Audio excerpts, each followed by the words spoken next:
Bonsoir à tous. Merci d'être là pour notre deuxième webinaire. Webinaire donc sur le projet Diversitix Creativitix. Je remercie d'ailleurs, c'est l'équipe Forgy qui porte ce projet avec le CESEM, donc qui est tout simplement les personnes qui subsident et avec le soutien de la Fédération Wallonie-Bruxelles. Mais derrière ce projet, j'ai toute une équipe.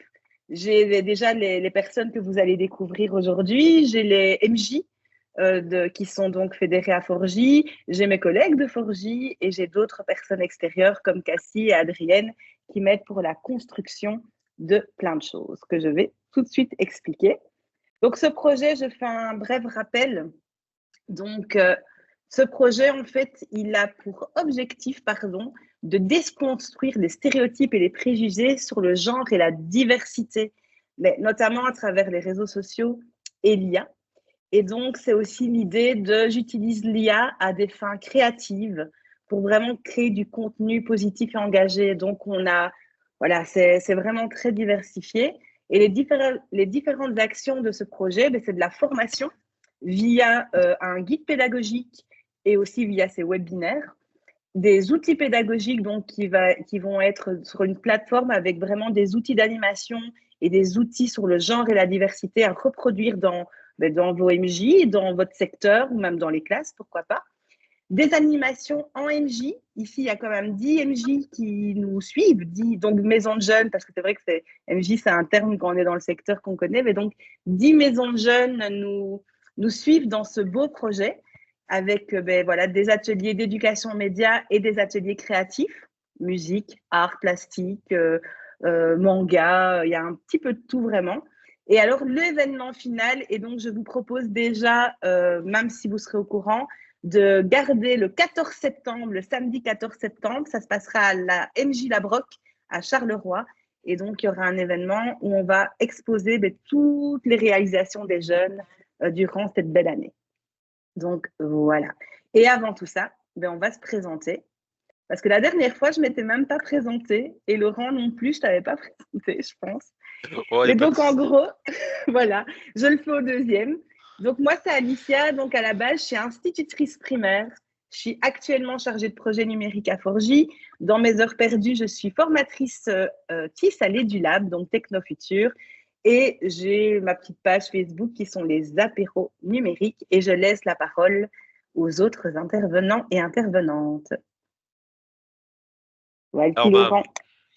Écoute, voilà, moi dans le prolongement du premier, c'est toujours Laurent, j'ai pas encore changé de prénom, même si peut-être que des IA ici tenteraient en fait de me renommer, qui sait. Je suis toujours professeur de sciences sociales et géographie à l'Athénée Royal Air Pur de Serein, formateur TIS pour l'EduLab également, où là, ça touche à plusieurs domaines. J'ai aussi ma petite page Facebook, c'est vrai que c'est plus anecdotique, mais si vous avez envie d'aller checker les projets que je fais en classe ou les activités, c'est toujours le bienvenu. Et je vais laisser la place en fait à d'autres. Vous allez voir que peut-être ce soir, il y a plus d'un Laurent qui se cache dans cette conversation, mais je ne vais rien dire. Et c'est encore un grand plaisir que je vous retrouve pour ce soir. Vas-y, Laetitia. Bonjour, comme vous pouvez voir, moi je ne suis pas du genre à abréger les choses. Je m'appelle Laetitia, j'ai 37 ans, je suis conseillère juridique, mais je suis également coach et chorégraphe de danse. J'ai fondé mon petit projet qui s'appelle Cobina et je suis également je ne sais pas si on peut dire influenceuse parce que c'est un petit peu maintenant un peu péjoratif. Donc, je suis créatrice de contenu. C'est ce que j'allais dire. Je fais ça à mes heures perdues sur Instant L. Donc, n'hésitez pas à suivre mes thérapies ouvertes à tout le monde. Et je laisse la place à Laurent 2. Voilà, bonsoir à tous. Donc, moi, c'est Laurent Delis. Je suis depuis 8 ans formateur en éducation aux médias et au numérique. Je travaille tant avec des enfants, des ados que des adultes. Je suis référent en égalité des chances pour l'association Source d'Harmonie dans laquelle je travaille aussi, et au niveau de ma commune, puisqu'il y a une plateforme égalité des chances, et spécialement pour tout ce qui est question de genre et questions sur le handicap. Je suis podcasteur, où j'ai deux petits podcasts, un sur la vie des gens, l'autre sur l'éducation média ou numérique. Alors, j'ai un parcours un peu singulier puisque je ne sais pas faire les choses simplement, ce qui fait que j'ai fait des études d'éducateur. Pour au final me dire, je n'ai pas envie de faire ce boulot de merde, donc j'ai changé, j'ai fait le graduat en informatique industrielle avec une spécialisation en sécurité. J'ai travaillé 14 ans en tant que consultant en cybersécurité et formateur pour des demandeurs d'emploi ou pour des gens qui étaient en entreprise. Et là aussi, en fait, j'en ai marre et donc j'ai complètement changé pour redevenir formateur en éducation aux médias et au numérique. Alors, je suis aussi expert en parole choc et souvent le politiquement correct ne fait pas partie de ma politique, justement. Et je suis surtout là pour parler du côté technique qui se cache derrière les IA.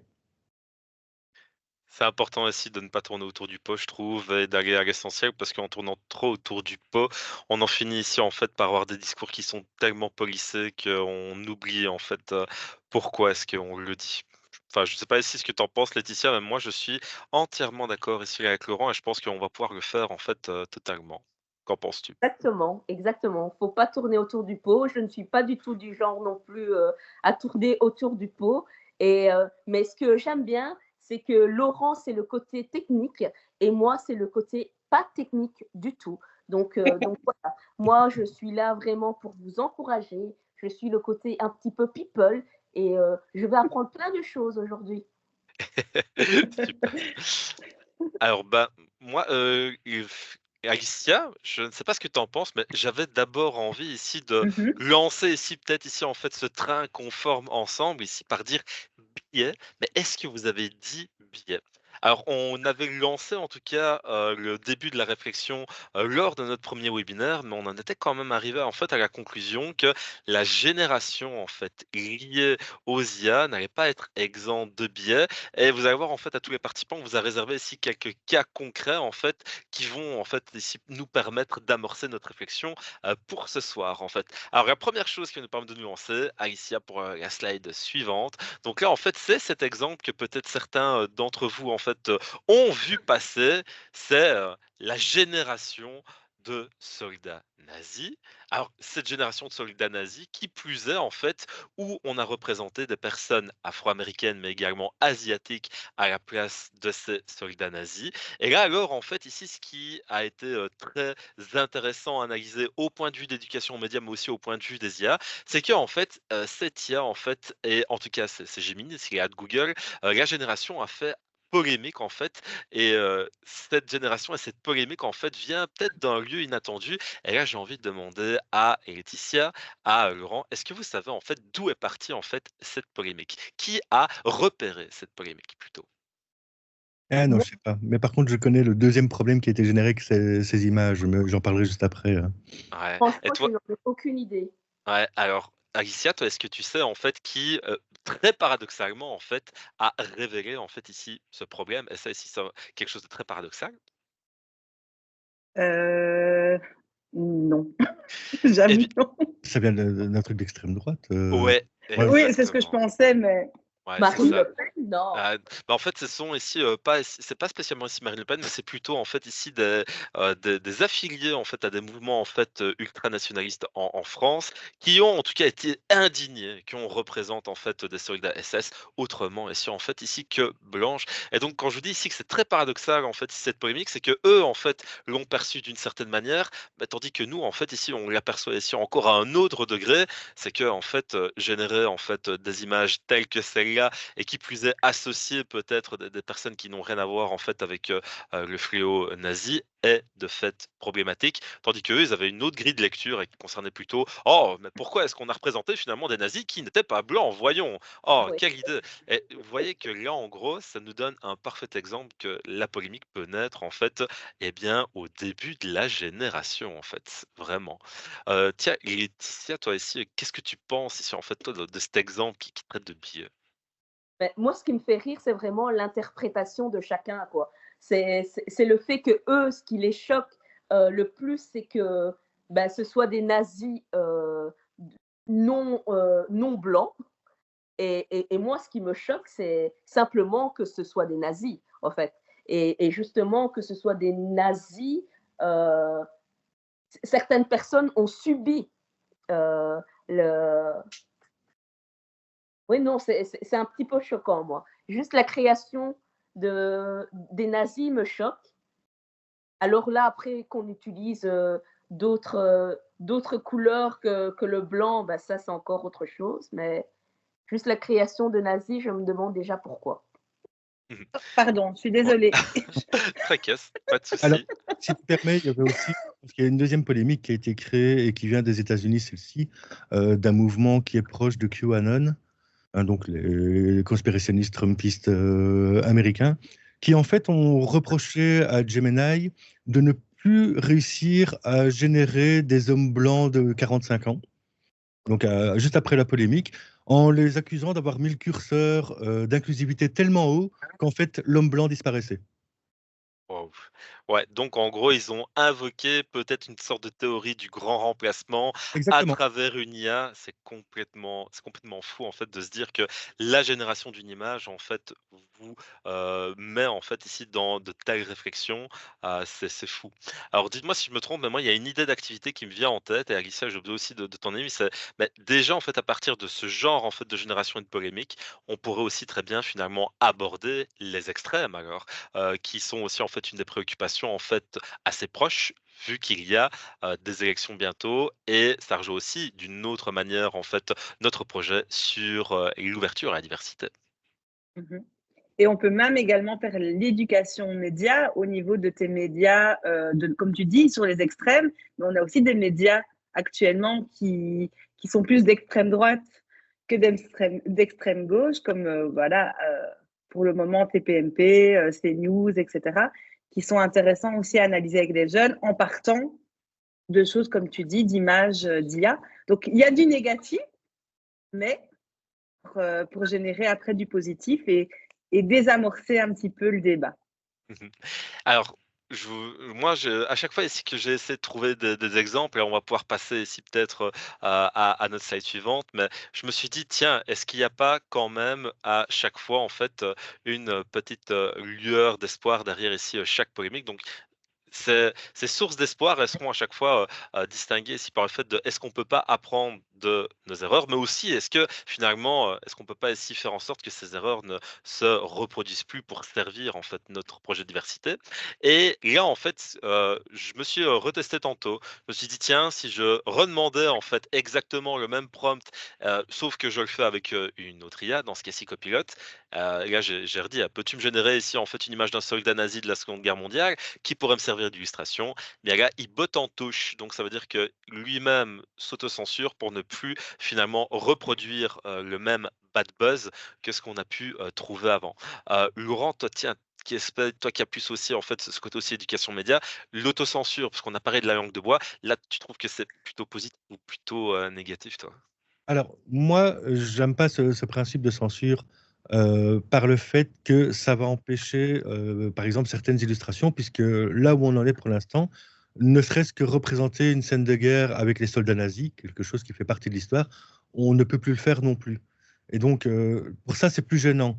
À côté de ça, je trouve que c'est une excellente chose d'avoir les gros opérateurs que sont OpenAI, Microsoft ou Google qui réagissent très très vite en fait pour essayer de casser au plus rapidement les polémiques venant de mouvements d'extrême droite et de tentatives de manipulation de masse. Et pour ça, en fait, même si à la base je suis pas vraiment pour ce genre de censure, ici je pense qu'elle est nécessaire. Mhm. Ouais, Mais ouais. je pense, au niveau de l'autocensure, bon, comme je dis, il y a quand même certaines autocensures de l'IA, on verra plus tard, qui, moi, me dérangent fortement, notamment sur la diversité. Mais je pense qu'avec Copilot, parce que je l'avais testé, tu peux en fait générer dans le Copilot principal, tu as différents programmes pour enfants. Enfin, tu vois les contrôles parentaux, par exemple. Et tu peux faire sans contrôle parental. Et alors là, tu peux générer plus de choses, plus de contenu.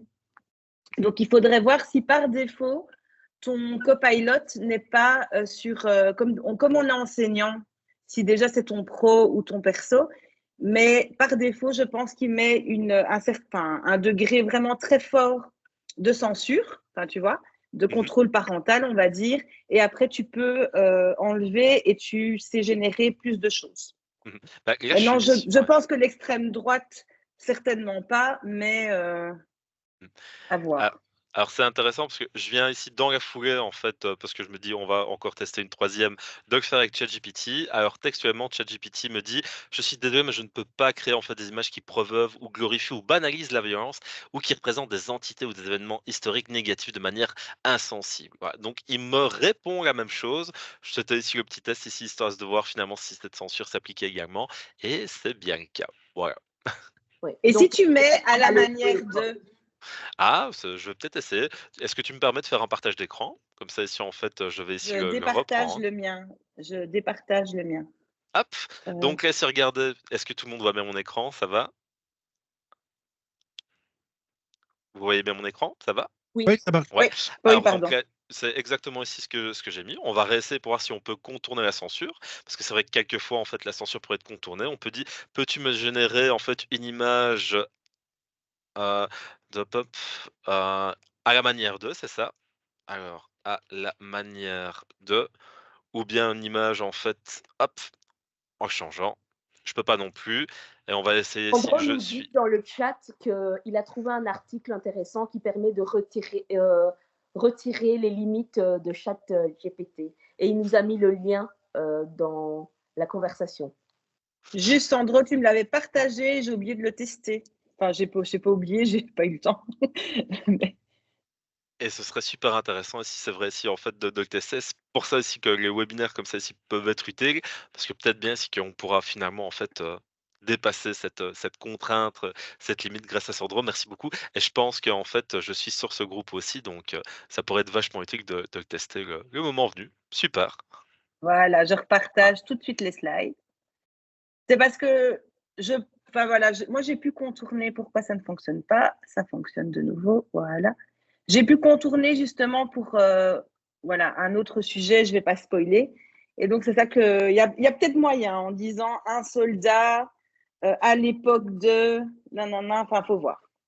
Moi, je Mais trouve ça triste par rapport à la censure, parce que je trouve que c'est toujours plus intéressant de créer des conversations et de parler et de ne pas mettre un peu en dessous du tapis les problèmes et l'histoire qui s'est passée, quoi. Il faut assumer et justement en parler pour qu'on ne reproduise plus les mêmes erreurs.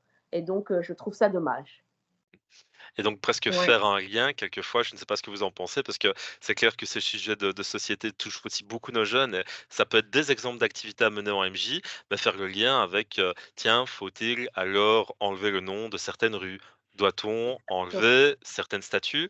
Et après faire le lien avec, bah, tiens, est-ce que les IA nous ont demandé notre avis? Alors pour le faire, elles l'appliquent et avoir un débat, alors en mettant en parallèle l'espace virtuel et l'espace public réel pour voir finalement quelle est l'opinion des jeunes à ce niveau-là. Là, tu me donnes l'idée en fait, ici vraiment avec, ce que tu viens de partager.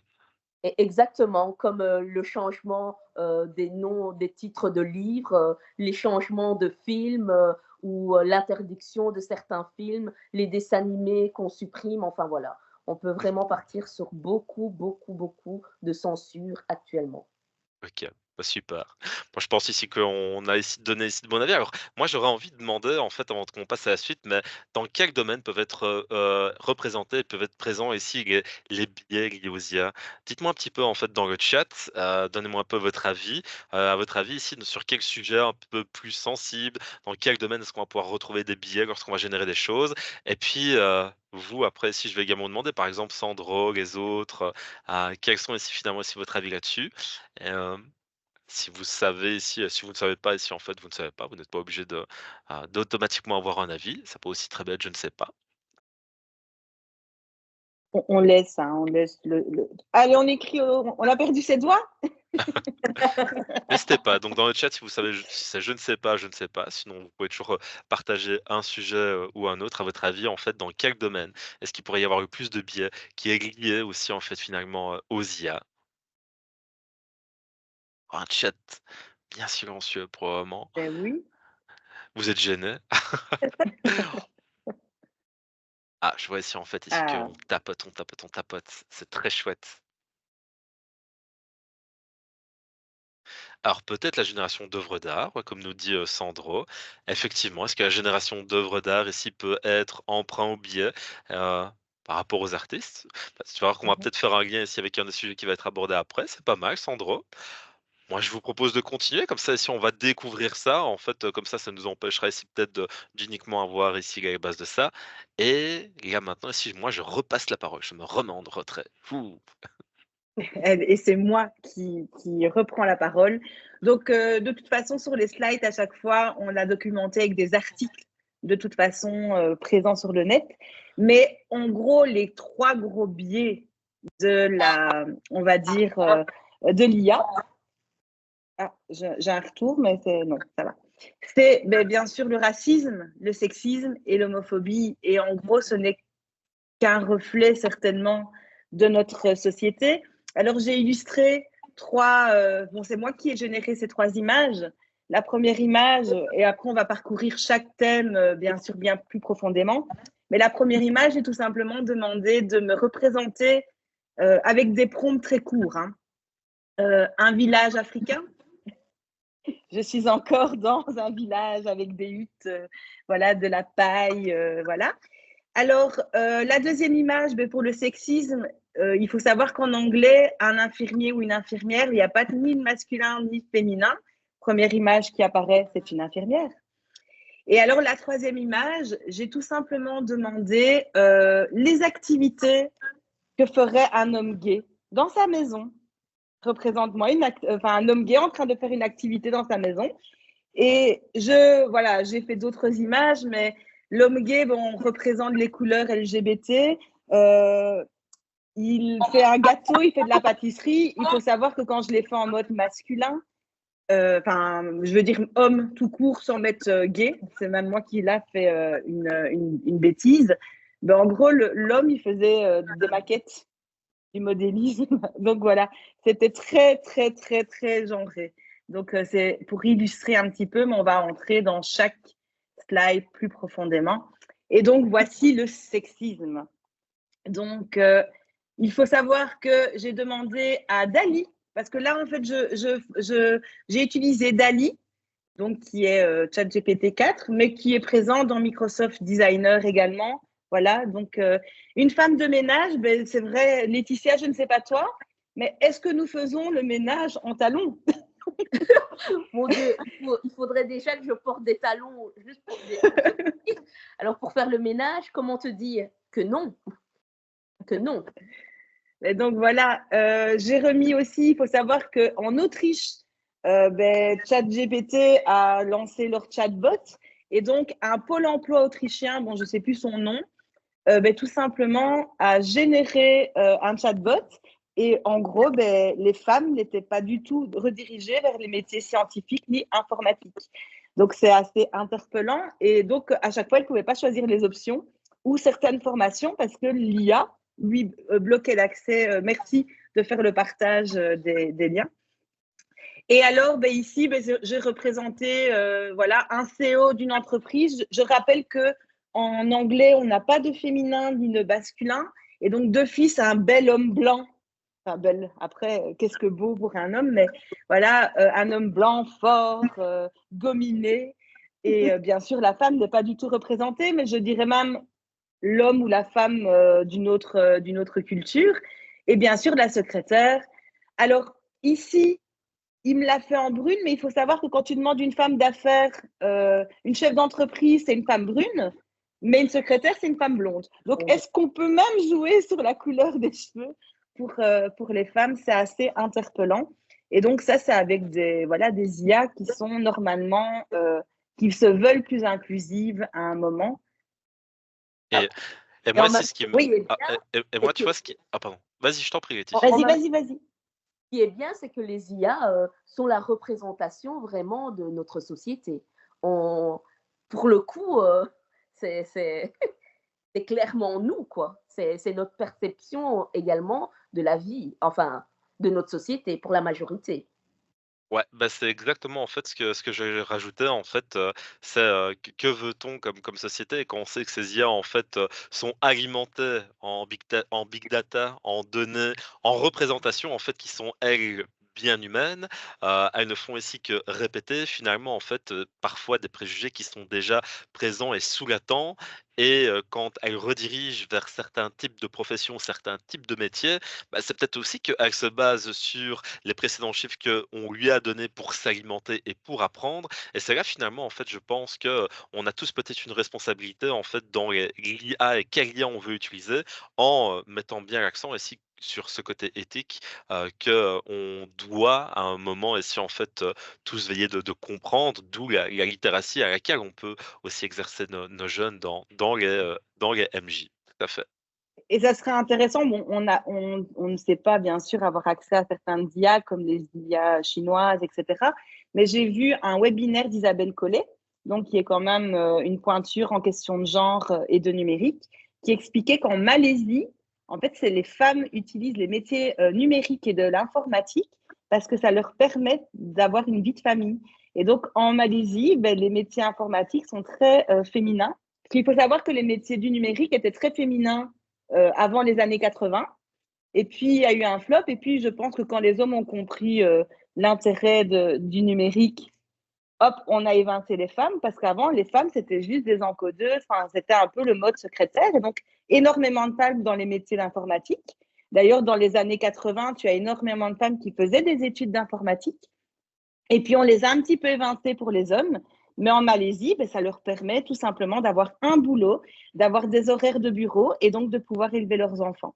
Et donc, tu as 80% des femmes qui sont dans le numérique. Enfin, dans le numérique, tu as 80% de femmes. Et nous, je pense qu'on est à 23, voire 30%. Je pense en Occident, je ne sais pas en Belgique, mais en général en Occident. Donc, c'est assez interpellant que c'est le reflet de notre société. Pour la France, pour les derniers chiffres qui ont été publiés, c'était 24% de femmes. Donc la Belgique francophone, ça va être sensiblement la même chose. Et je pense que pour l'IA en général, on a 33% de femmes. Donc derrière l'IA, tout ce qui est programmeuse, codeuse ou toute personne derrière l'IA, il n'y a que 30% de femmes qui y travaillent. D'où l'importance des projets comme celui que tu es en train de mener, hein, vraiment. Ben oui. Et en plus, voilà, c'est une équipe de femmes en plus qui mène le projet, je le dis franchement. Alors, ben, ici, c'était assez interpellant et je pense que, alors j'oublie toujours le nom du présentateur de CNews, mais il aimerait bien cette petite IA. Mais en fait, c'est Dinify. Et donc, c'est sur le compte Insta des Grenades que j'ai découvert ça. Et en gros, c'est une IA qui rhabille les femmes. Donc, vous mettez une photo d'une femme dans les magazines, etc. Et il la trouve pas assez couverte. Et donc, on va lui redonner une dignité à ces femmes. Et on va les rhabiller avec des bons cols roulés, etc. Je vous ai remis de toute façon, si vous avez la présentation, vous avez l'article. Alors, je n'ai pas été l'essayer, j'avoue. Je n'ai pas trop envie. Mais voilà, c'est assez interpellant. Encore une preuve de sexisme. De la fachosphère. Voilà. Et encore, on va aller se rhabiller, les filles. Notre société, en s'appropriant le corps des femmes et en essayant de dire ce qui est convenable ou pas pour une femme de porter. Mais en fait, moi, pardon, Laurent. Je trouve ça tout aussi gênant que les IA qui vont faire l'extrême inverse, c'est-à-dire qu'ils vont faire du deepfake pour déshabiller une femme. En fait, dans les deux cas, c'est extrêmement gênant puisque ce n'est pas respecter la femme en tant que telle. Je veux dire, si une femme a décidé de faire des photos en tenue sexy, ben, la seule personne que ça regarde, c'est elle. De la même manière que si une femme a décidé de prendre des photos d'elle, de les mettre sur les réseaux sociaux, à aucun moment on ne peut se donner le droit ou de la rhabiller ou de la déshabiller. Et pour moi, ça, c'est problématique. Exactement. Et c'est clair que là, si ça rejoint tout un tas d'autres finalement réflexions qu'on peut avoir avec les jeunes en maison de jeunes, comme l'envoi de nudes, et le fait ici de donner son accord, et si finalement, ici, comme tu le dis, pour donner accès ici finalement ici à des images qui peuvent être de ce genre-là, ça touche vraiment en fait à quelque chose de beaucoup plus profond aussi en fait. Et j'ai mis les deux exemples que vous avez cités, à la fois en fait d'Inifake que tu cites en fait Alicia, mais aussi en Espagne, l'IA en fait qui a été utilisée pour déshabiller tout un tas de jeunes adolescentes avec leurs images qui ont circulé sur les réseaux sociaux où on était dans l'extrême inverse comme tu le sais. Alors, ouais. Alors, et après, c'est vrai qu'on n'en a pas parlé, puis je te laisse la parole, mais on a aussi tous ces filtres des réseaux sociaux avec des filtres, notamment le fameux filtre TikTok qui nous met une police qui nous change complètement le visage. Enfin, on ne se reconnaît pas du tout. Alors, il y en a, ils font du bien parce qu'on se dit on a un petit peu moins de rides. Mais il y en a, ça transforme complètement le visage. Et bien sûr, avec les jeunes, on peut aller beaucoup plus loin. Et on peut, Diana d'ailleurs et Sandro l'ont fait à la MJ de Marcinelle. Je l'ai testé, on peut même créer ses propres filtres, pourquoi pas, pour contourner tout ça. Et je te laisse la parole, Laurent. J'aime bien aussi toujours les sources de lumière et d'espoir. Alors, est-ce qu'il y en a une, en fait, dans les sujets en fait, qu'on vient de citer, lorsque l'on regarde encore ici, si on demande aux IA? Bon, je vous avoue qu'il y a quand même des fois où je pousse un ouf de soulagement. Je me dis ici qu'on essaye quand même petit à petit, en fait, de pouvoir construire des murs, ou en tout cas essayer de les briser avec ces biais. Moi, je demandais, en fait, voilà, un peu pareil que toi, fais-moi un peu une liste d'activités que l'homme pourrait réaliser dans la maison et ensuite que la femme pourrait réaliser dans la maison. Alors, je ne sais pas en fait si il a eu la puce à l'oreille, ou en tout cas il a eu la puce à l'oreille quand je lui ai demandé cette question, mais en fait, ma demande n'était pas exempte de toute attention. Et là, ouf, il me mélange quand même en fait les activités en fait entre hommes et femmes, et il ne donne pas en fait par exemple à l'homme uniquement le bricolage et tout ce qui va être plutôt manuel. Il m'a dit aussi qu'il peut cuisiner, qu'il peut faire l'entretien, le ménage, de la décoration d'intérieur. Donc ça veut dire ici que progressivement, mais sûrement, on peut aussi en fait avoir des exemples où l'IA elle-même casse ces clichés et fait preuve d'un peu plus d'éthique. Mais évidemment, on peut toujours faire mieux. Mais ça aussi, ça peut servir de base de réflexion sur le fait, tiens, est-ce qu'une IA ici n'a que des biais? Le mettre en relation en fait avec les images que tu as montrées pour dire après, et par exemple, proposer à un élève qui est dans une MJ ou à un enfant qui est dans une MJ, pardon, tiens, quel est le discours en quelle image avec laquelle tu te sens le plus à l'aise? Et pourquoi? Et là aussi, en fait, ça donne une formidable base de discussion, pour discuter, en fait, de ces biais. Letty, toi ici, qu'est-ce que tu penses, en fait, de la liste qu'il m'a donnée lorsque j'ai posé cette question? Tu aurais changé des choses, toi? Mais je trouve ça intéressant parce que c'est vrai qu'il mixe bien par rapport à ce que l'homme et la femme fait. Euh, comme, comme tu le disais, on dirait vraiment qu'il s'attendait à ce que tu voulais faire et il a répondu présent, quoi. L'homme cuisine, décoration intérieure, exercice physique, entretien du ménage, s'occuper des enfants. Je suis agréablement surprise, je l'avoue. Ok, Mais moi, j'ai envie de rajouter quand même quelque chose parce que j'ai fait l'exercice, Laurent. Moi, j'ai vu, alors les tâches sont les mêmes, mais c'est la description de la tâche. Alors, je sais pas, j'espère que je te spoil pas. Mais c'est la description de la tâche, moi, qui me dérange. Parce que pour un homme, c'est sport et exercice, mais il dit faire de l'exercice à la maison ou pratiquer un sport pour rester en forme. Et pour la femme, le sport, c'est d'office le yoga ou le fitness. Et on retrouve la même chose pour une personne, j'ai joué aussi avec l'homosexualité.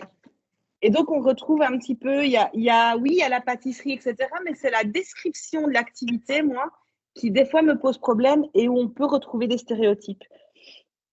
Exemple, les jeux de société, donc l'homme pour les jeux de société vidéo, c'est pour se divertir et la femme, c'est pour parler avec des amis. Ouais, on pourrait même faire une activité. Après, j'ai été loin, peut-être, mais les jeux vidéo pour un homme homosexuel, j'ai fait exprès. Des fois, on demande des choses et c'est vraiment pour analyser. Lui aussi, c'est pour jouer avec des amis. Ouais. Donc, Ouais. voilà. Ouais. Je sais pas ce que tu en penses. Non, ouais. C'est vrai ici qu'on pourrait faire reformuler, ça pourrait faire aussi office d'activité dans par exemple un jeu d'expression avec les jeunes qu'on aura en MJ ou d'autres choses ici du style. Ouais, tout ça pour dire ici qu'on peut avoir les contre-exemples lorsque on demande. Yes. Ouais. Alors pareil, hein, là ici en fait, je lui ai demandé ça, c'est: «Peux-tu me générer une image de style réaliste en 4K ultra détaillée d'une femme heureuse avec des enfants?» D'une Alors, famille, je pense. ah oui, une famille, pardon. Et Ouais. là, ici, en fait, je vais aussi, en fait, pareil, demander aux personnes dans le chat, même si on peut ici, en fait, directement passer, Oui, que pardon. représenteriez-vous? Là, moi, en fait, j'ai essayé de générer plusieurs images, en fait, d'affilée et regarder un petit peu l'organisation, en fait, qui nous présente. C'est papa, maman, avec des des enfants et aussi, et là ici Laetitia a quelque chose qui ne devra pas t'échapper, c'est papa, maman avec des enfants et qui plus est en fait qui sont comment? Bah, ils sont blancs. Ouais, Ils sont on tous, reste ici beaucoup dans les mêmes représentations et donc là, en fait, bah, pareil, moi, je m'imagine toujours, en fait, en train de réaliser des activités dans une MJ. C'est: «Tiens, mais si vous deviez changer, en fait, ces modèles générés par une IA pour essayer, en fait, d'intégrer les réalités de la société, c'est lesquels, en fait, qu'on pourrait, générer, vous et moi?» Qu'est-ce que tu penses, en fait, toi ici, Laurent, qui maîtrise aussi bien le prompt? Est-ce que ça pourrait faire office en même temps d'exercice pour générer des prompts et en même temps aborder ici des sujets de société? Alors, bah, oui, parce que, mais ça, on en parlera plus tard. Sur les prompts basiques, mais on tombe sur ce genre de représentation et il faut aller plus loin dans les descriptions. Ceci dit, j'ai quelque chose que je n'avais pas fait attention et que je viens de remarquer maintenant. La première génération d'images est complètement raciste puisque même toutes les pièces de jeux d'échecs sont blanches. Je je n'avais pas du tout repéré, en fait, ici, ce détail et c'est clair ici que ce jeu doit être super chelou s'ils jouent tous dans la même équipe. C'est peut-être ça qui leur fait plaisir, en fait, et c'est pour ça qu'ils ont tout le sourire. C'était vraiment bien vu.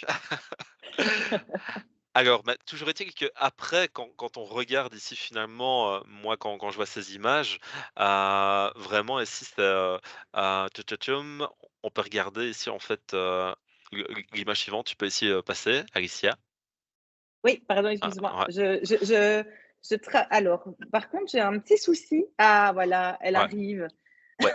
Alors, ben, moi, ici, en tout cas, quand je vois ici ces représentations, d'images, par IA, bah, moi, je me dis simplement, bah, Giorgia Meloni, en fait, remercierait certainement ChatGPT pour son manque de diversité. Parce que quand on sait ici, quand même, ici, que ses valeurs de bataille à elle, c'est la famille, la famille, la famille.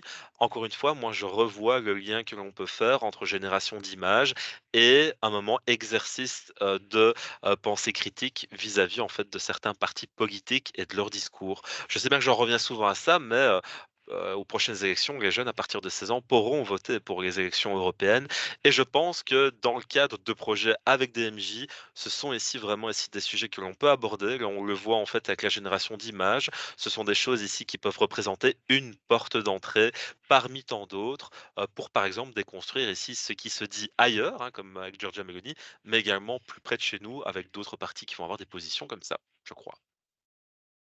Tu me Je sais dis, je pas peux si passer? ouais, si vous avez envie de me donner votre avis, n'hésitez pas du tout, Laetitia Grand, parce que je sais bien que vous avez certainement vous aussi, bah, d'autres belles choses à dire. Comme toujours, heureusement, bah, il y a toujours des sources d'espoir et les sources d'espoir, en fait, là, dans ce cas-là, c'est vous montrer à chaque fois ici un petit peu, bah, le noir, le blanc, sans mauvais jeu de mots. Mais moi ici, la source d'espoir ici que je me suis encore une fois trouvé dans ce cas-ci, c'est que j'ai eu une conversation avec ChatGPT, en fait, qui était liée, en fait, à ça. Tu peux ici passer, Alicia, Oui, vas-y. oui. Et c'est là ici, en fait, je me suis dit: «Bah, tiens, l'image, en fait, c'est ChatGPT qui l'a générée». Puis j'ai dit: «Mais qu'est-ce que tu considères d'abord comme une famille heureuse et de quoi est-elle composée selon toi?» Et là, après, elle me dit: «Bah, voilà, une famille heureuse, c'est élément de famille qui se soutiennent mutuellement». Donc il me parle beaucoup de valeurs, en fait, et en fait, après, bien, il me dit, clairement, en fait, que, une famille, en fait, un seul modèle familial, en fait, ça réside pas dans une composition, mais bien dans les relations et les interactions. Donc il se contredit par rapport, en fait, aux images qu'il a générées juste après. Et cette contradiction, en fait, elle est aussi intéressante à vous souligner. Et Alicia, quand tu passes juste après si la slide suivante, Excuse-moi. bah, là, je lui demande, bah, je fais alors, mais pourquoi est-ce que tu ne représentes qu'une famille nucléaire dans les précédentes demandes? Pourquoi est-ce que, par exemple, tu générais pas d'autres modèles de famille qui est heureuse? Est-ce que tu favoriserais pas un peu quand même la famille nucléaire et traditionnelle sans t'en rendre compte? Est-ce que tu voterais pas ici Georgia May? Enfin, soit, ça c'est ici pour un petit peu le délire. Mais là, il me dit encore, oui, c'est vrai, tu soulèves un point important. Les images générées avant, et si c'était basé que sur une description générale, donc et hop, fait une petite pirouette, là, il me laisse sous-entendre que c'est moi qui ai peut-être mal généré ma demande, hein. Tu aurais dû demander en fait d'autres modèles familiales, hein. Moi ici, je me base sur peut-être celui-ci qui me semble le plus communément en fait représenté, mais il me rappelle encore une fois également que la diversité, c'est une richesse également. Mais donc ça veut dire ici que ça moi, ça me donne un éclairage intéressant, c'est il va toujours se baser sur une certaine forme de norme majoritaire en fait, pour pouvoir me générer le contenu parce que ces prédictions le dirigent à chaque fois vers ce qui va être plutôt majoritaire. Et là, ici, effectivement, ça peut être alors problématique dans des cas comme les nôtres où on cherche plutôt la diversité. Ouais, ouais, Oh, oui, c'est bon. yes. Excuse-moi, c'est moi qui reprends le relais. Donc voilà. Là, on part un petit peu sur un autre thème. Désolée, j'ai vraiment cassé le truc. C'est un peu comme les trends TikTok, là. Quand il y en a une qui fait, qui fait une C'est entrée, n'a très rien à bien, voir. tu ne t'en fais pas, vraiment. Excuse-moi. Voilà, on va un petit peu parler de l'homophobie. Donc, de toute façon, ben, comme on a dit, il y a du sexisme, il y a de l'homophobie. On ira sur d'autres sujets après. Mais donc, en gros, il faut savoir tout simplement que en Corée du Sud, un chatbot également a été complètement homophobe. Donc là, j'ai mis, c'est pas un extrait bien sûr que j'ai généré, c'est tout simplement l'IA quand une personne demandait à ce chatbot qui s'appelle Luda qu'est-ce qu'elle pensait en fait tout simplement des personnes transgenres, et donc c'était je ne les aime pas, je les méprise complètement, ce sont juste des ignorants, etc. Donc là, le chatbot s'est carrément lâché, donc a été certainement chercher des données présentes sur le web, sur la fachosphère ou sur les WhatsApp, les récoltes de données. Et alors moi, en revanche, ces deux images, et ça, voilà, ça, je peux dire, on peut reprendre aussi l'image que j'avais montrée tout à l'heure, mais j'ai généré, et la première image, vous voyez, c'est ces deux images. Alors vous allez me dire, ben, il y a un couple, on va dire, hétéro, et puis il y a un couple homosexuel. Et ce qui est intéressant, c'est que j'ai fait exactement le même prompt. Donc, je rappelle, c'est toujours des prompts très courts, et c'est ça qui va ressortir, qui va faire sortir dans un premier temps les biais. Et en fait, un couple, on va dire, hétérosexuel, pour la normalité de l'IA, elle peut être réaliste. Et c'est ça qui est interpellant, c'est que des fois, on ne s'en rend pas compte tout de suite. Mais moi, le fait qu'un couple est généré directement avec des, on va dire, des images réalistes, m'interpelle parce qu'en fait, quand je demande la même chose, j'ai toujours eu des hommes, en tout cas ici avec Microsoft Designer, donc ce n'est pas DALL-E, enfin c'est DALL-E, mais voilà, avec Microsoft. En fait, je n'ai eu que des images de dessin. Et donc, ça veut dire que en soi, on n'a pas envie, c'est une sorte d'invisibilité pour moi réelle de ce qu'est un couple. Après, certains dessins étaient même sans yeux et sans bouche. Donc, il y avait que, voilà, j'en ai mis un. Et puis, c'est toujours même chose. J'ai demandé qu'ils se promènent dans un parc, on me met des papillons, on me met des. Pourquoi me mettre un drapeau à un moment LGBT? Enfin voilà, c'est complètement absurde. Et là, tu me donnes une idée d'activité, Alicia. Imagine, on est en MJ, on a la génération en fait de ce genre d'image. Eh bien, on demande en fait aux enfants ici dans une activité créative de compléter ces images avec des vrais visages, avec des vrais corps, dans une activité Mhm. qui peut être de style un peu scrapbooking, si vous avez déjà fait ça. Tu vois? Pour être chouette, pour redonner Oui, finalement vie et corps à des images qui, en fait, potentiellement, ici, sont invisibilisées et n'en ont pas. c'est sûr. Et alors, je vais vous demander quelque chose. Voilà. Ici, il y a un sujet, à votre avis, on va parler de quel sujet? Ah, moi, je ne spoil pas. Tu ne spoil pas. Vas-y, Letty. Alors, je ne vais pas parler en anglais parce que sinon, voilà, je vais. Je pense qu'on va parler de grossophobie peut-être. Oui, je pense. Et ce qui est interpellant, alors je vous ai mis qu'un extrait de ma conversation avec Dali, mais tout à l'heure, on parlait de censure et d'autocensure.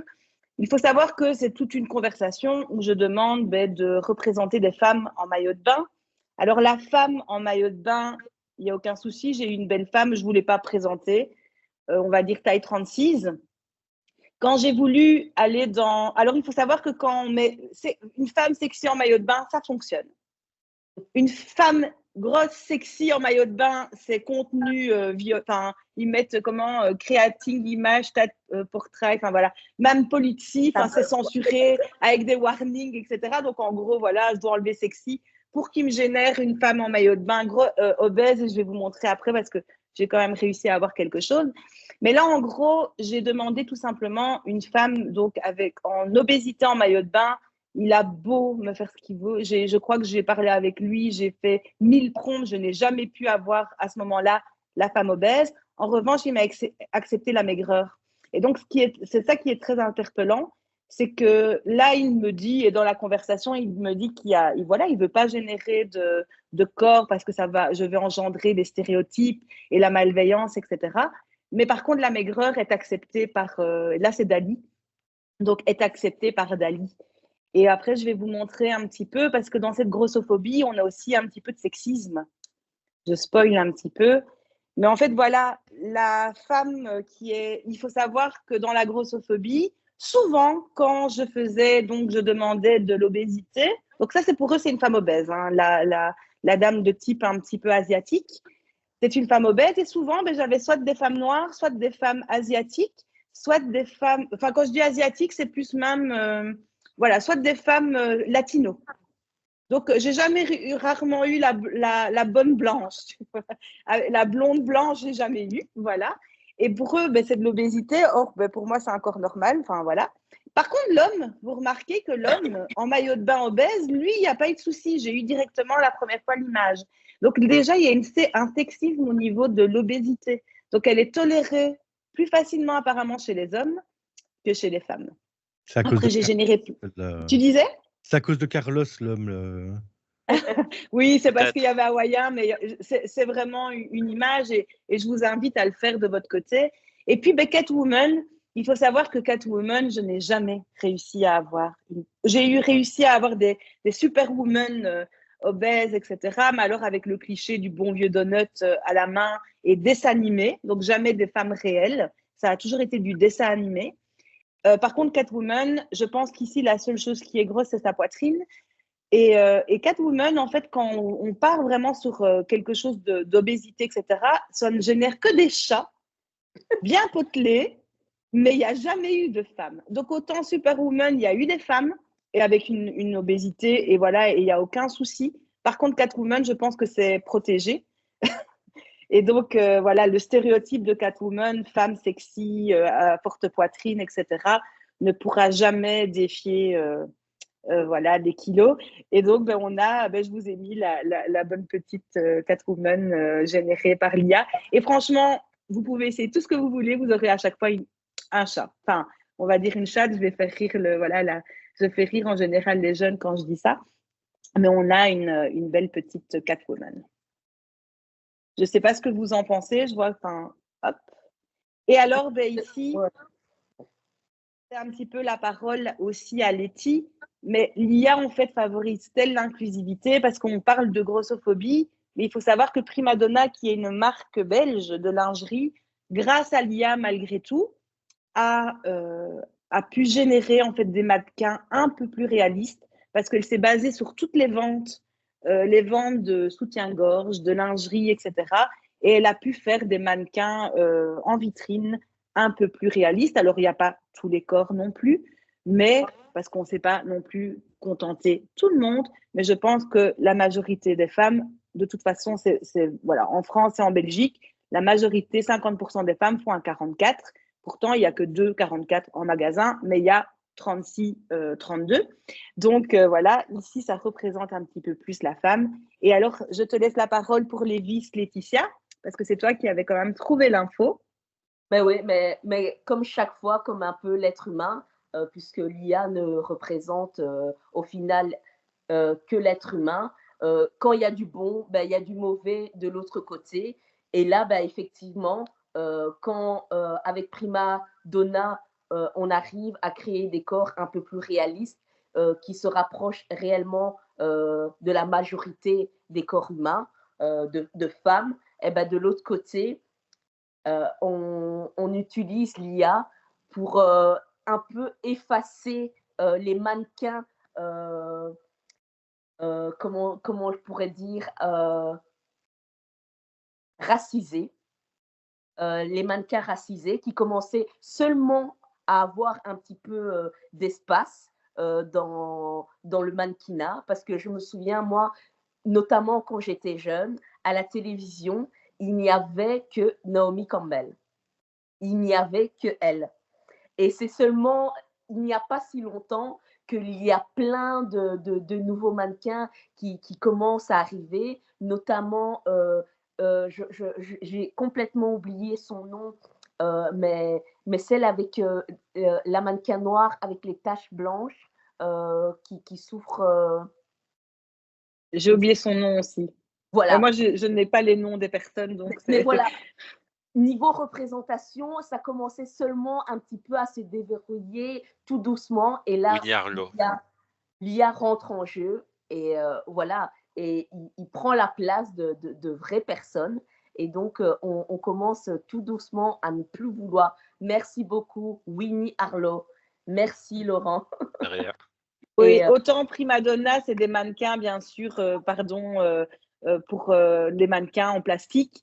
Autant Lévis veut changer, veut plus d'inclusivité, mais en même temps efface les vrais mannequins là, humains, voilà, pour pouvoir générer des photos. Et je pense que c'est les tailles aussi.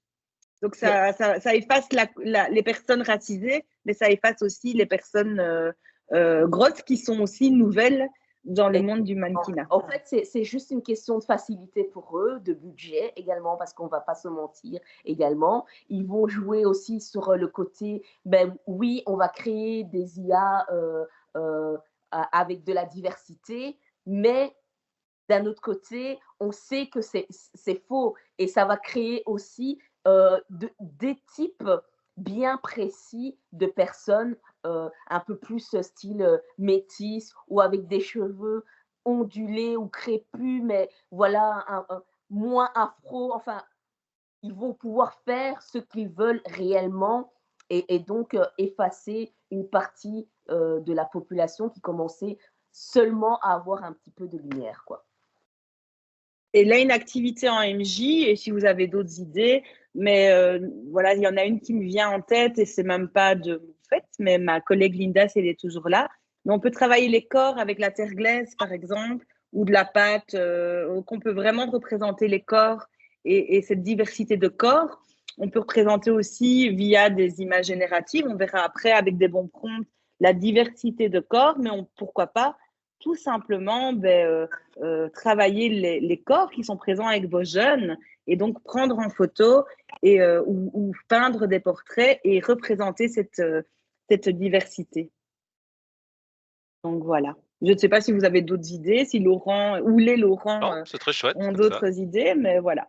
Mais moi, une activité que j'aime faire avec les jeunes par rapport au corps, c'est vraiment, mais bon, ça n'a rien à voir avec les IA, mais plus avec les médias et en particulier la pub, ce sont rechercher les pépites sexistes qu'on trouve dans la pub et c'est assez effarant en fait combien on peut encore en trouver à l'heure actuelle, et ne serait-ce qu'en Belgique, hein, sans aller chercher à l'autre bout de la planète, ne serait-ce qu'en Belgique, ou voire même sur les devantures. Ça m'était arrivé un petit peu avant le confinement, où on voyait une pub d'un coiffeur en fait qui faisait des prix différents pour exactement la même chose, homme-femme.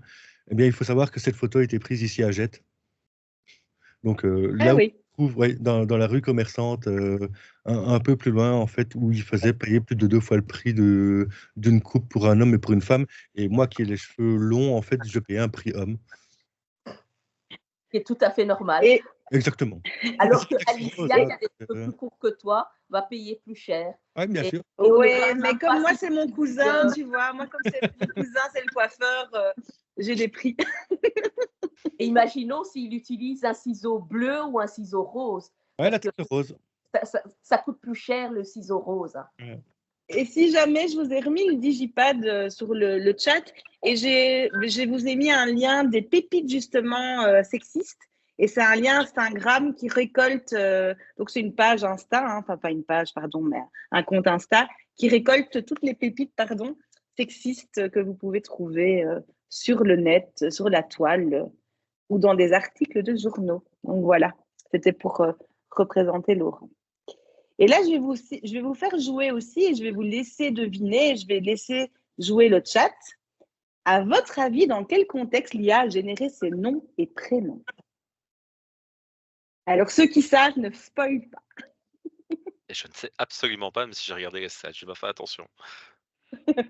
Moi non plus, mais depuis hier, ça m'intrigue. Donc, C'est vrai? Quelqu'un qui est enceinte et qui voudrait avoir un nom pour son bébé? Je sais pas. Non. Je laisse. Il y a le chat qui commence à remuer. Je laisse encore un petit peu de suspense.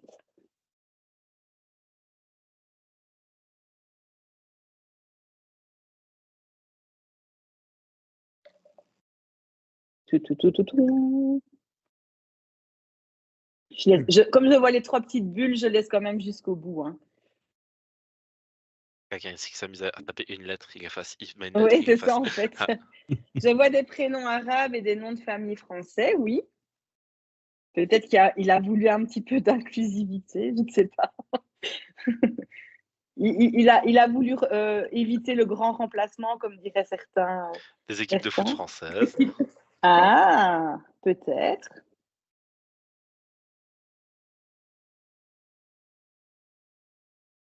C'est clair en fait que vu comme ça pourrait très bien en fait être détourné et là ça pourrait faire un cours sur la désinformation en disant: «Regardez, voici les 10 prénoms et noms en fait, les plus répandus en France. On vous avait bien dit en fait que le grand remplacement avait eu lieu et voici ce qui se passe». Mais blague à part, en fait, si on ne met pas ici une petite notice ou qu'on ne dit pas d'où ça vient, moi je vois vite en fait la Bien sûr. possibilité de venir et donc là en fait on peut même en faire un cours sur la désinformation.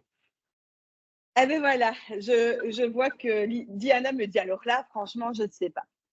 Ah ben, j'ai voulu tout simplement demander à ChatGPT. Alors, il faut savoir que pour faire ça, j'ai dû prendre le 3,5. Il faut savoir que le 3,5 est quand même gratuit et donc disponible pour tout le monde, contrairement au ChatGPT 4. Et puis, s'il faut, je dirais la genèse de tout.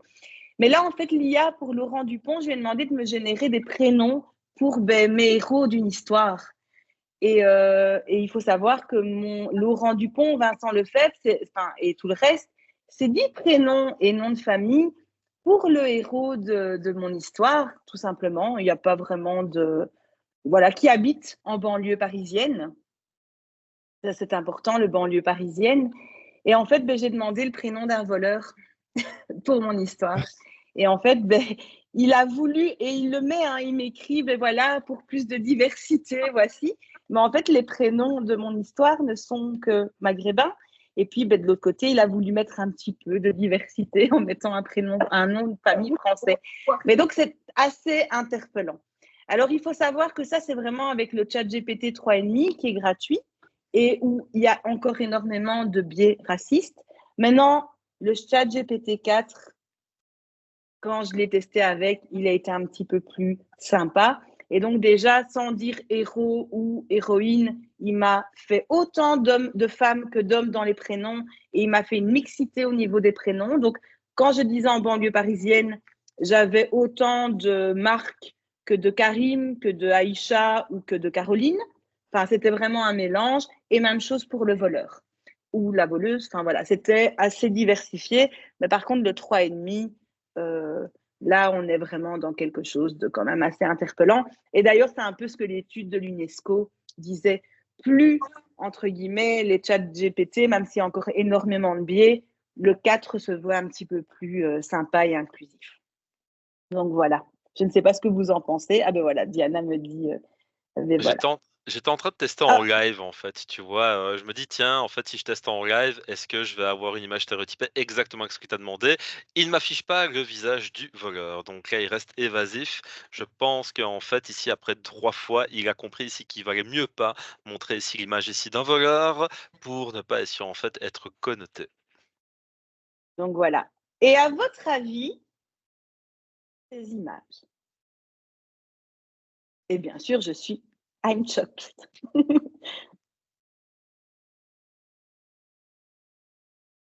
Je suis choqué parce que la fille utilise un stéthoscope sur l'image tout en haut à gauche. Elle n'aurait pas dû toucher au stéthoscope. Non.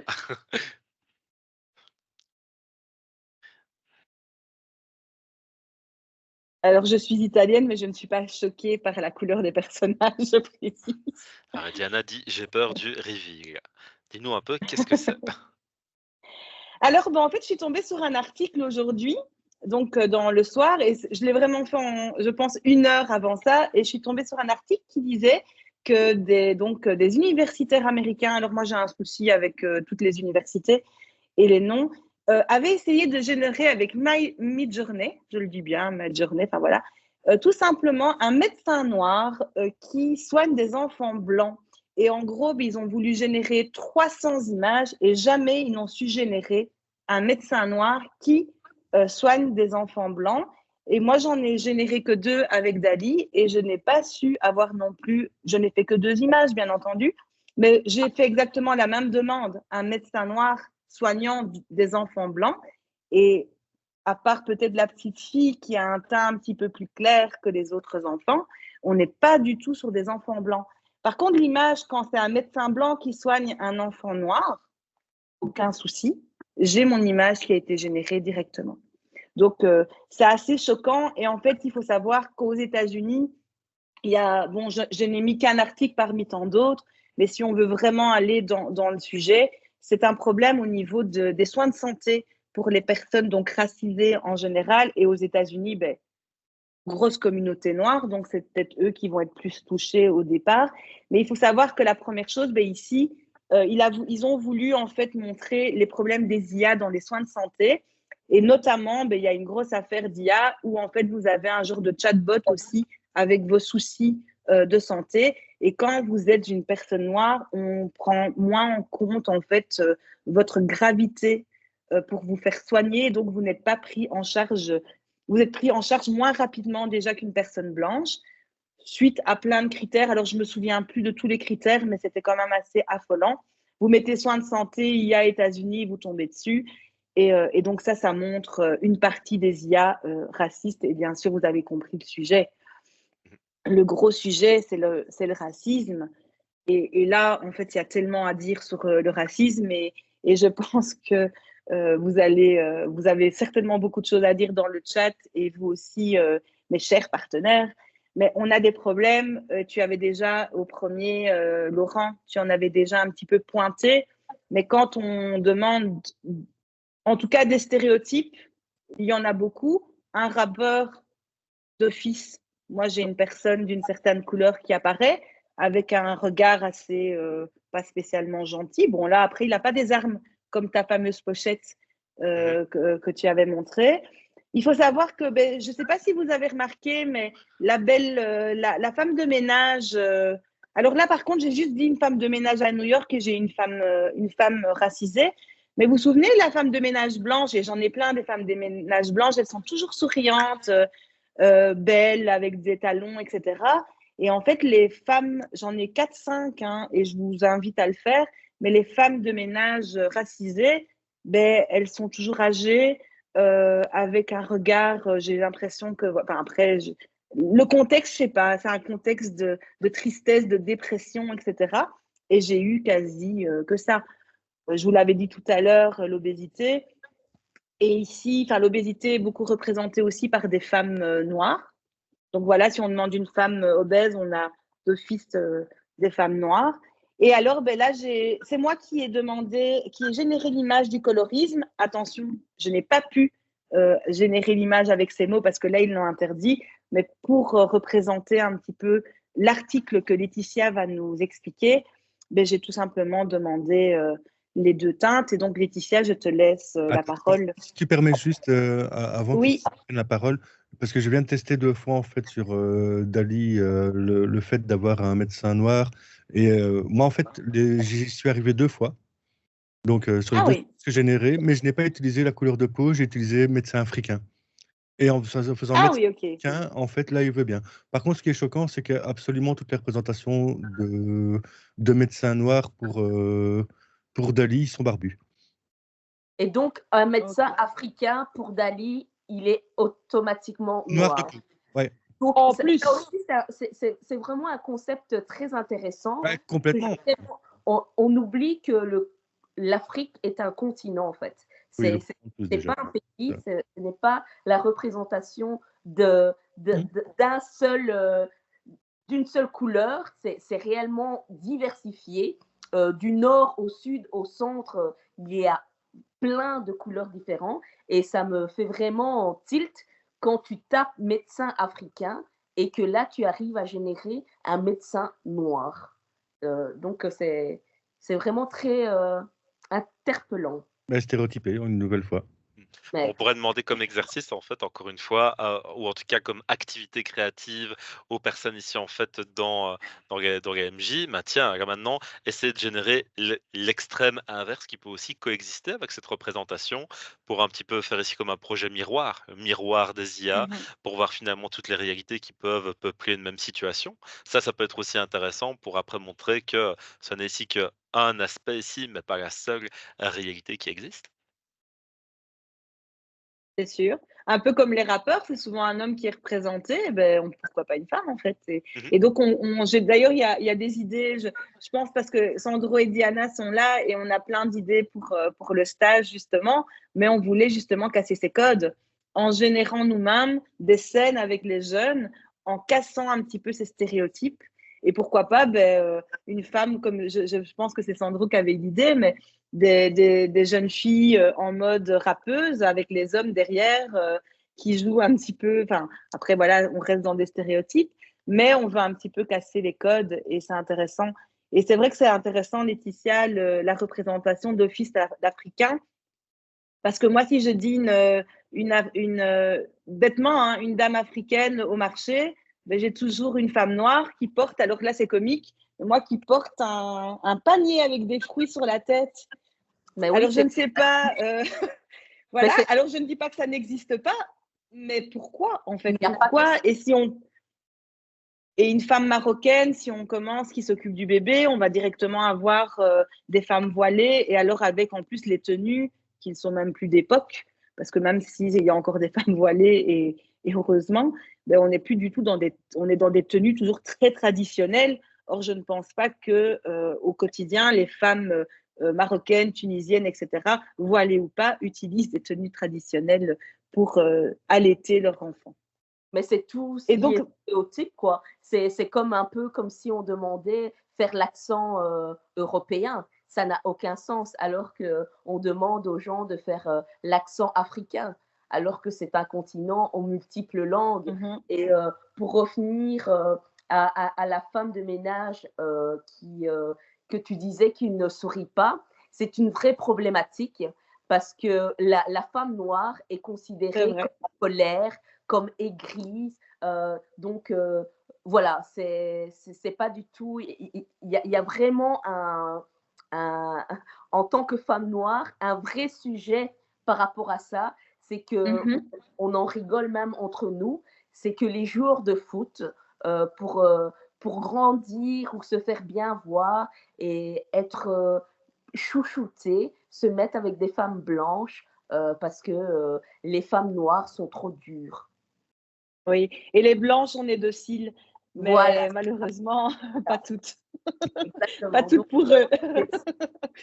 Mais bien sûr, c'est des choses très ancrées et clairement. Et alors, le colorisme, Laetitia explique, parce que c'était quand même pas mal, c'était I'm Choc aussi. Mais oui, et donc, c'était encore sur un mannequin. Et là, on trouvait que la mannequin était trop foncée de peau. Et donc, on a décidé de l'éclaircir. Et donc, sans bien évidemment lui demander son consentement. Et donc, voilà, on a utilisé l'IA pour éclaircir la peau de ces mannequins. Et on l'utilise de plus en plus dans les films, dans les couvertures des magazines. Et donc, c'est vraiment faire rentrer dans un certain stéréotype, encore une fois, la femme. Je ne sais pas dans quel but exactement, parce qu'à un moment donné, elle ne représente plus personne. Mais voilà, ils arrivent encore à le faire, quoi. Et cette histoire de colorisme, en plus, c'est même pas avec une femme noire, mais c'était une femme de Taïwan. Exactement. Donc là, c'est toute l'importance de la blancheur chez les personnes asiatiques. Voilà, exactement. Donc, elle n'était pas assez blanche encore. Il fallait encore qu'elle soit la peau de porcelaine, pardon. Et c'est aussi le problème avec les personnes en Asie qui souffrent de ça également. C'est moi qui adore le Japon, notamment. C'était un petit peu ce côté stéréotype que les femmes asiatiques ou japonaises doivent avoir le teint de jade. Et dans l'ancien temps, elles se protégeaient carrément avec des parapluies et n'allaient absolument pas au soleil. Et c'est comme ça qu'on pouvait reconnaître les paysannes des personnes un peu plus aisées, puisque les paysannes travaillant dans les champs n'avaient pas du tout le temps de se préoccuper du soleil sur leur peau. Donc, elles étaient plus bronzées. Et donc, automatiquement, être bronzée, ben, ça faisait de toi une paysanne. Et j'ai l'impression qu'en 2024, on revient un petit peu dans ce délire-là. Du colorisme, quoi. Et c'est exactement pareil par rapport au métissage. Moi, par exemple, mes enfants sont métis et parfois on me regarde en mode ah, limite, tu as de la chance parce que tes enfants sont blancs, quoi. Parce qu'ils ne ressemblent pas forcément au style de métissage qu'on se dit, parce que les roux sont plus costauds qu'on pense. Niveau génétique, il m'a battu, ce coup-là. Mais voilà, quoi. Et donc, c'est très bizarre. On régresse. Avec la technologie, on régresse. Maintenant, ici, il faut se dire aussi que la génération en fait, de tout ça se base sur les données qu'on laisse sur le net, hein. Donc, je pense ici que c'est le reflet aussi de notre société actuelle et que peut-être pour changer en fait la génération de ces IA, il faudrait d'abord changer les pratiques en fait dans la société, car l'IA, elle ne le fait que de manière automatique en faisant des associations. Exactement. Mm. Et je Ah oui, rebondis et là, c'est pas l'IA. Ouais. C'est Et pas je l'IA qui a décidé. Ah, pardon. faut pas oublier par rapport aux stéréotypes que tu parlais du rappeur, que vous vouliez faire une activité en maison de jeunes. Il y a un film qui vient de sortir il n'y a pas longtemps où c'était des mamans qui rappaient parce que leurs enfants étaient devenus des rappeurs un peu gangsta en mode oui, on a été élevés seuls, sans maman, sans machin et tout, dans la rue. Et donc, leurs mamans, en écoutant ça, elles se sont rebellées et elles ont décidé, elles aussi, de répondre, mais en mode rappeuse. Et je trouve ça très hilarant. Et donc, c'est l'occasion aussi de sortir un peu des stéréotypes du rap en montrant peut-être ce film-là aux jeunes. Alors, on va passer parce que je vois l'heure et on doit encore laisser tous les prompts et des petites choses. Mais donc ici, j'ai généré avec le handicap et encore de nouveau, le handicap est assez invisible pour Dali. Les personnes ne sont pas spécialement. Alors, quand il a voulu me faire un corps réaliste, je trouve qu'il y a encore il y a encore des problèmes d'association. J'ai l'impression que la première image a été faite par Dali 2. Or, on est bien avec le Dali 3, avec le compte payant. Et donc, la génération d'images d'une personne aveugle où on a d'office la personne malvoyante, je pense même que j'avais mis, où la personne malvoyante a d'office la canne, a un bandeau, c'est même pas des lunettes, mais un bandeau sur les yeux. Et on est aussi dans cette invisibilité. Je ne sais pas si toi, Laurent, tu as pu générer des choses avec l'IA ou les Laurent, parce que je dis Laurent, mais en fait, il y en a deux.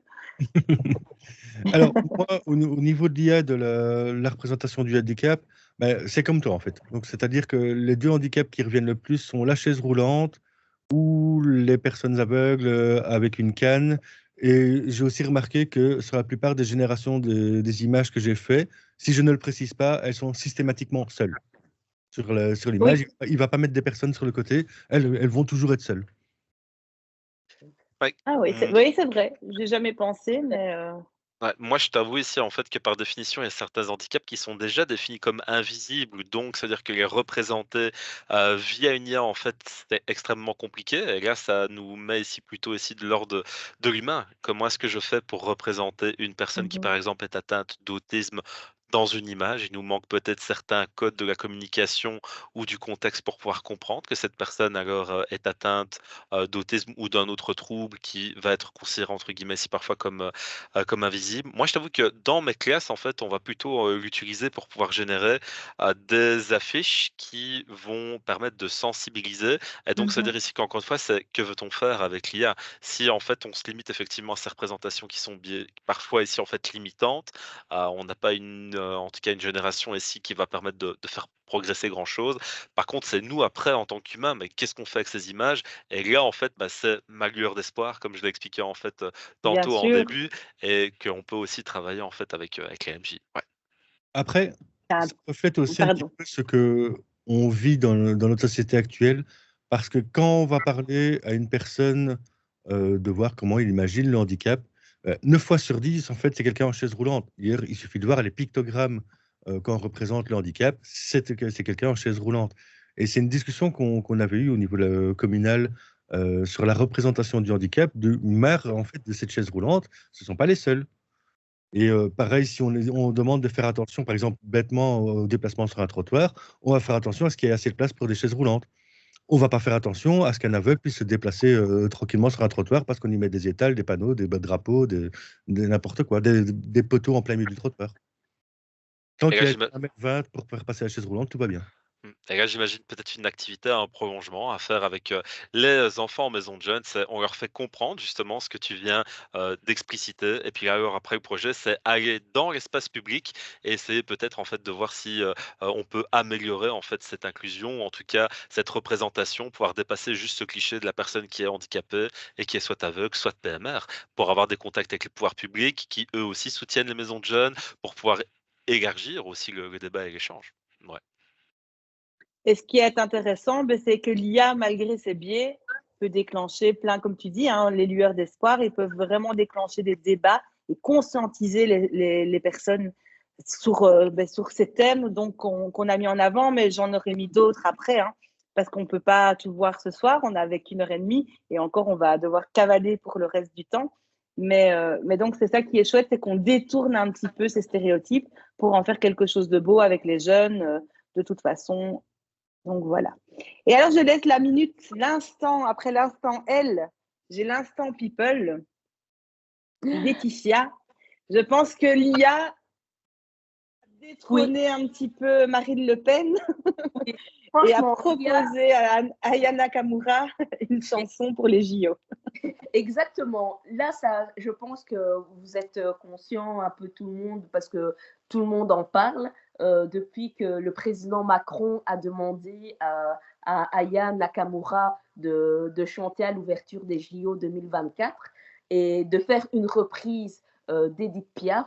Ben, la toile s'est un petit peu emballée et tellement emballée que l'IA a repris, a généré une chanson reprise de Aya en version La vie en rose. Alors, c'est évidemment une catastrophe. Et donc, on a mis ça sur les réseaux sociaux en mode c'est écouter ce que Aya Nakamura a enregistré, c'est une honte pour la France. Et je voyais ce truc-là en train de se partager, se partager, se partager. Et quand on clique dessus simplement et qu'on prend la peine de lire la description, il est bien indiqué que c'est généré par l'IA. Et, et je pense que c'est encore tellement neuf par rapport à la plupart des gens qu'on ne réalise pas qu'il y a ce monde un peu virtuel, irréel, qui existe dorénavant et qu'on doit commencer à faire vraiment attention à ce qu'on entend, à ce qu'on voit et que ben, même si ça a le goût du chocolat, que ça ressemble à du chocolat et que ça sent le chocolat, ben, c'est peut-être pas du chocolat. Voilà. Et alors, ben, Stromae avait déjà 1 000 pardon. J'ai eu la chance, moi, d'être la seule en Belgique, je pense, à avoir vu le concert de Stromae. Quoique je pense que Diana avait été, mais je ne me souviens plus. Mais avant qu'il repasse son burn-out. Donc, et Stromae avait déjà intégré l'IA dans son. Voilà, Diana, elle me dit oui. Avait intégré l'IA dans tout son concert et c'était juste magique. Mais là, Big Flo et Oli, vas-y, Letty. Là, ils ont créé, donc ils ont écrit leur texte, ils ont écrit une chanson et ils ont simplement donné tout le texte à l'IA pour générer un clip vidéo. Et j'ai regardé ce clip, c'est juste extraordinaire. Et il le précise bien, l'IA a généré le clip sans aucune autre intervention humaine ou sans aucun autre changement. Et j'ai trouvé vraiment ça impressionnant et c'est magnifique dans les détails. C'est juste, je suis conquise, réellement conquise par ce clip. Tu es bluffée. Vraiment, réellement. Et je vous conseille de le regarder, c'est juste magnifique. Hop, je passe. Alors, on a dans la Minute People, on a aussi un petit peu ce remplacement où des IA remplacent bien sûr des influenceuses ou des mannequins. Et en plus, cette IA gagne de l'argent. Donc, qui reçoit cet argent, bien entendu? Exactement. Et ça crée aussi certains stéréotypes, puisque déjà, les influenceurs humains, on va dire, parfois, c'est déjà des catastrophes en mode stéréotype.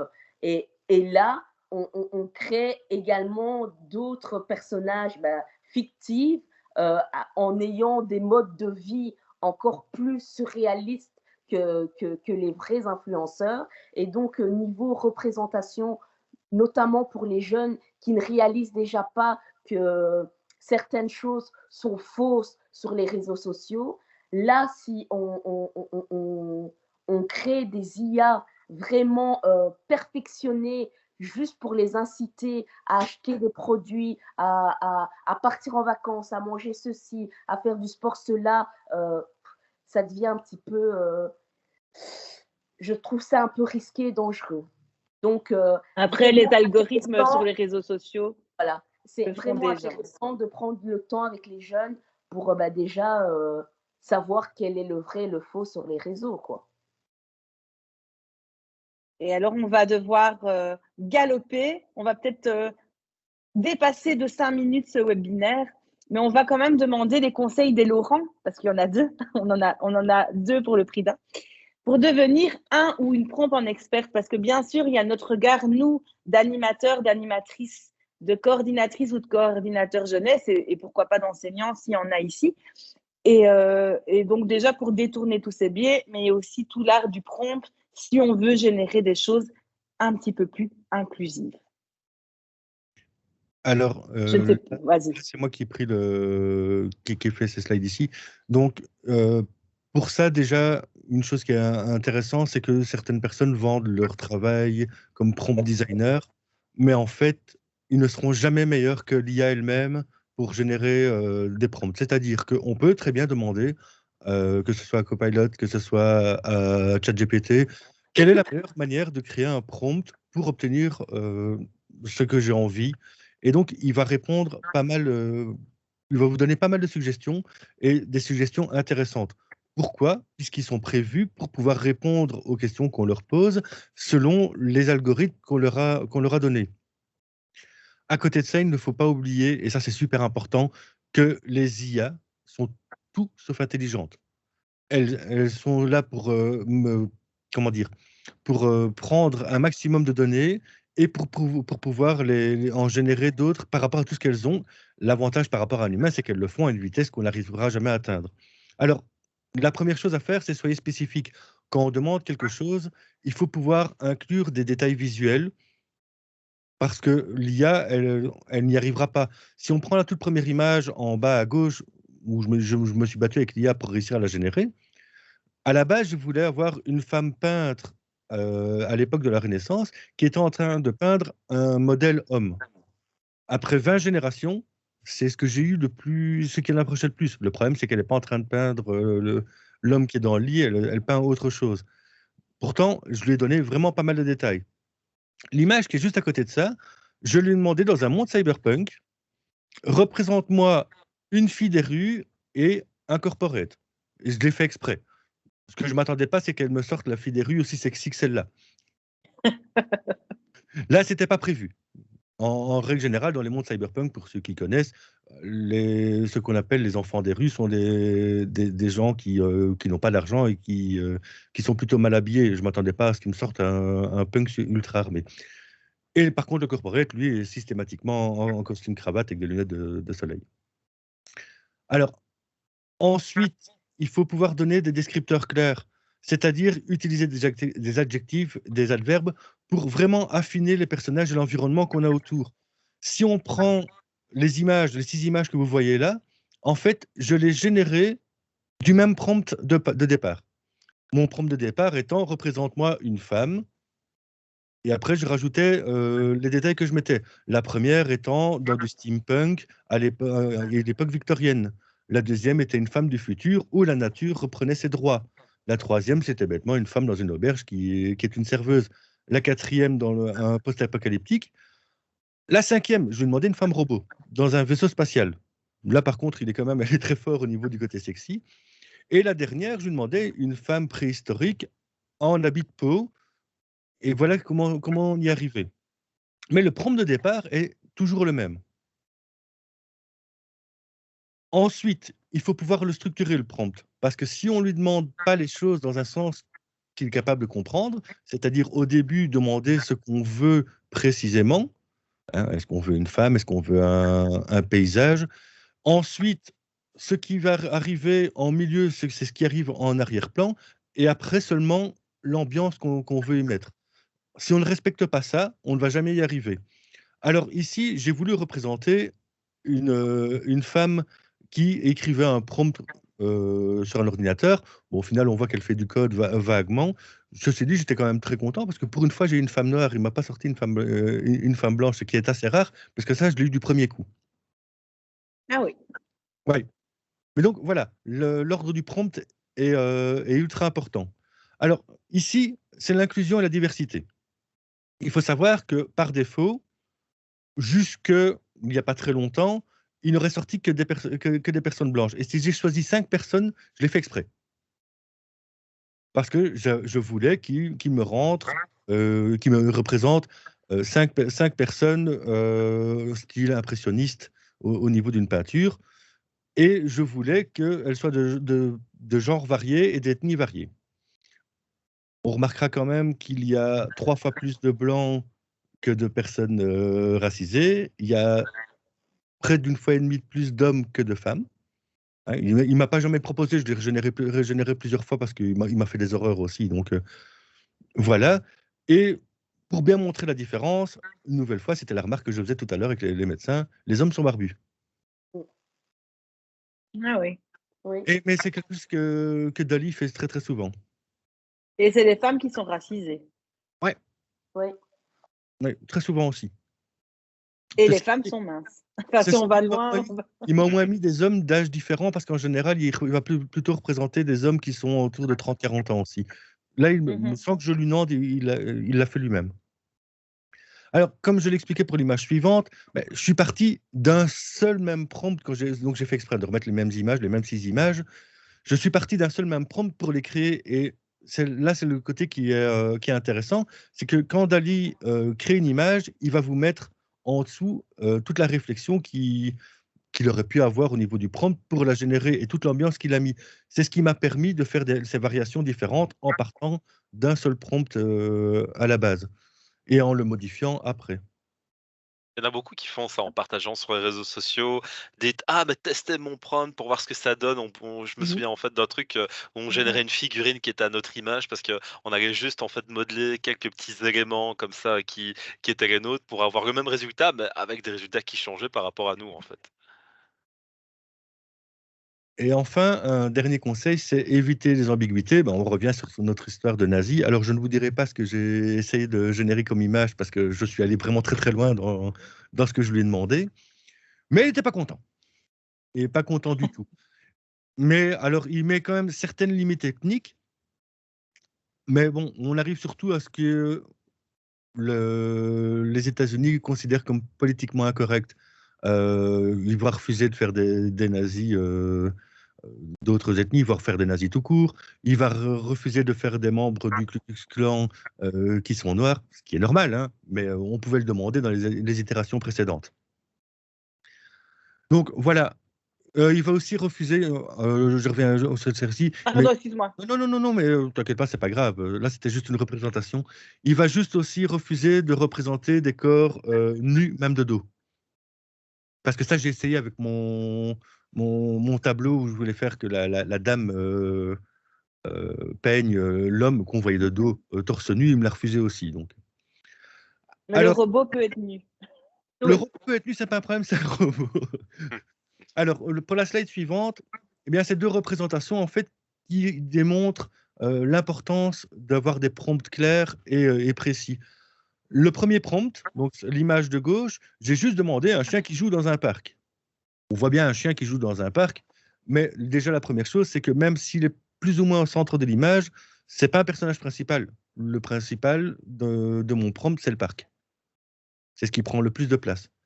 Alors qu'en partant sur un prompt comme un grand chien husky au pelage gris et blanc jouant avec un frisbee rose sous un ciel bleu clair dans un parc au printemps entouré de fleurs de cerisier rose, ben là, il m'a demandé tout. Et ici, le personnage principal est réellement le husky.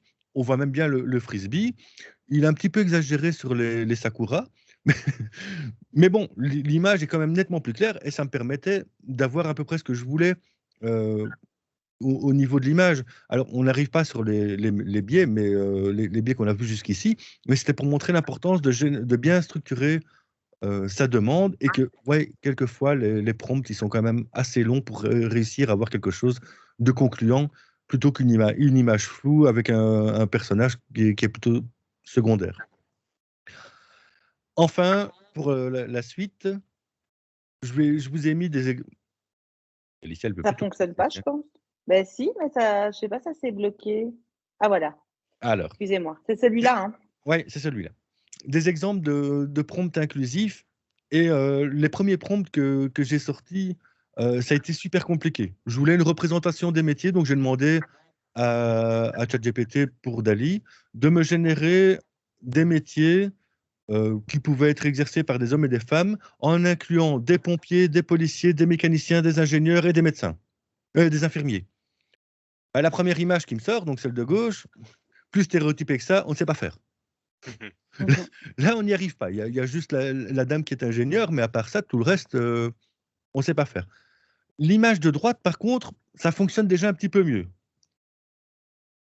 Même si on se rend compte que, visiblement, chez les mécanos, il n'y a que des hommes. Mais bon, pour les autres, il en a fait... Des genres ton métier. C'est ça. Mais bon, pour les autres, il est quand même allé un tout petit peu plus loin.